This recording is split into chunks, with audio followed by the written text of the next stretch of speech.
مع كلمة دينية مع الشيخ حسين بن عبد الله الهاجري.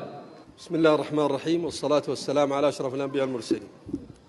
نقول العريس بارك الله لك وبارك عليك وجمع بينكما في خير، وأسأل الله عز وجل يرزقه الذرية الصالحة، قولوا آمين. أقول بارك الله فيكم كلمتي مختصرة في قضية الإسراف.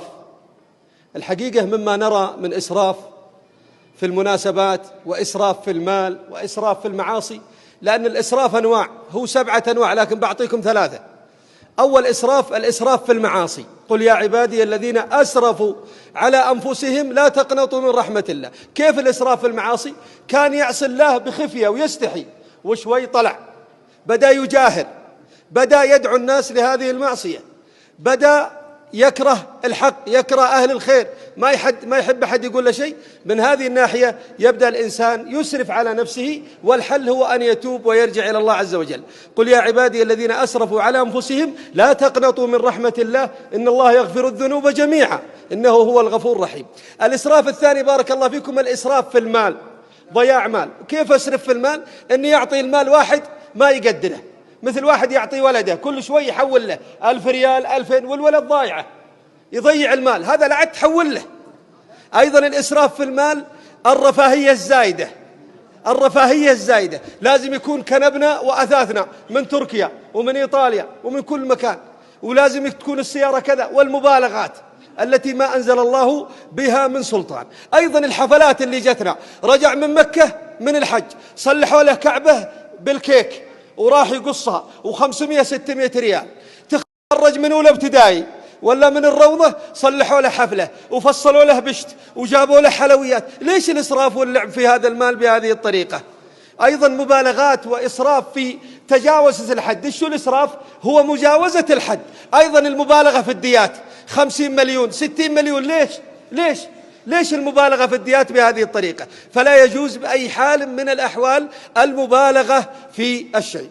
الأخير اللي هو يعتبر من ضمن الإسراف الإسراف في المأكل والمشرب، وهو مجاوزة الحد. أحط قعود في الوسط وخروف عن اليمين وخروف عن اليسار.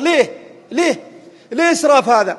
إخواننا في غزة لا ماء ولا طعام ولا كهرباء، إخواننا في السودان يتناحرون فيما بينهم وقضى عليهم الفقر. 7 مليون فقير في اليمن يعيش في العشاش ذيك الأولى اللي عند شيباننا الأولين، وينقلون الماء على الحمير أكرمكم الله.